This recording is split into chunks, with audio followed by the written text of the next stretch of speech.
that I wanted to share on this podcast.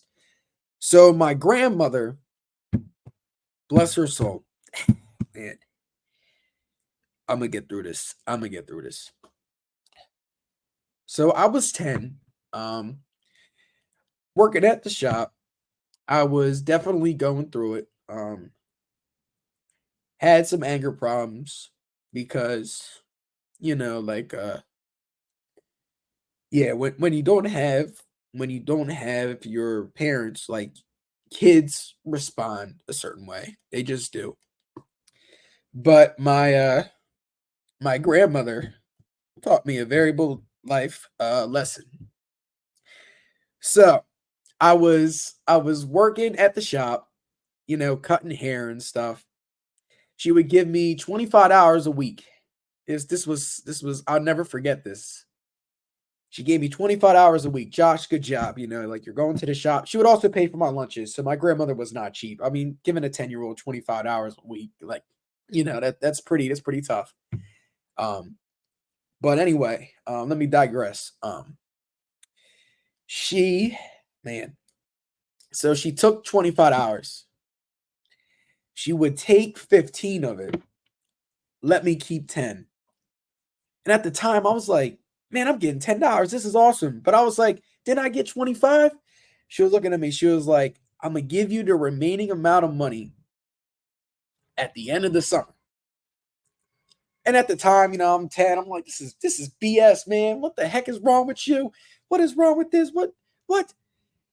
So she was like, stay consistent and watch how much this money grows. And I was like, okay. I was like, all right, I believe you. I'm like, all right, I believe you, whatever. So weeks go by. I'm still getting 10 a week. I'm getting 10 a week. I'm getting 10 a week. 15 is getting saved. She's putting it in a jar.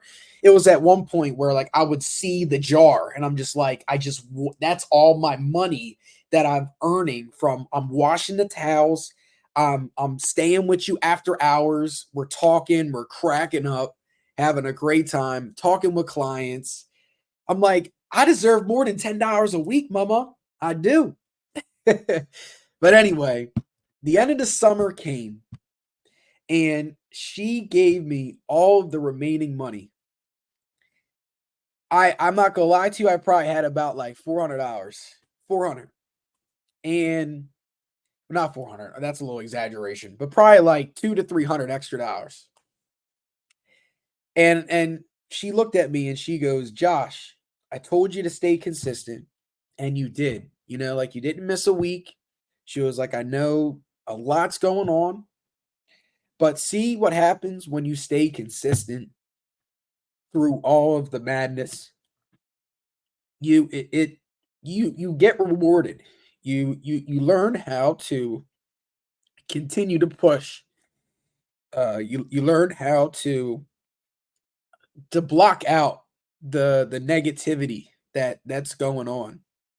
And that's a story that I personally will never forget in my life. And I know I usually don't get emotional on podcasts, but I think those two stories just really hit home. And like, I think it's really important to be open and honest because like, this is part of the journey that I'm on. Like, I have worked so hard to get get to where I am now. And at times it was just really, really hard. It was really difficult to block out all of the all of the madness, the yelling, the stress, the like, just seeing people you love just going through it. And like, I'm coming out of this just like I'm rewarded through staying consistent. And that's something I want you guys to continue, like, just to think about as you are going through your own challenges, is to stay consistent, stay on the path that you're on. It's very easy to just quit and to give up or become very overwhelmed with it. But like, you stay consistent, you stay close to the people that support you, that care for you. And like you keep going, and things eventually will work out.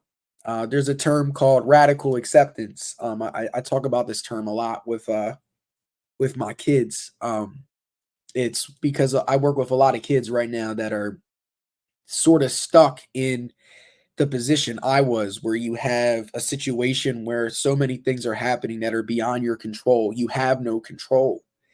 And it's like, okay, like what can I do to keep going through all this madness? Like I'm still expected to go to school. I'm still expected, to handle my business. But, like it's like, what do I do to keep going?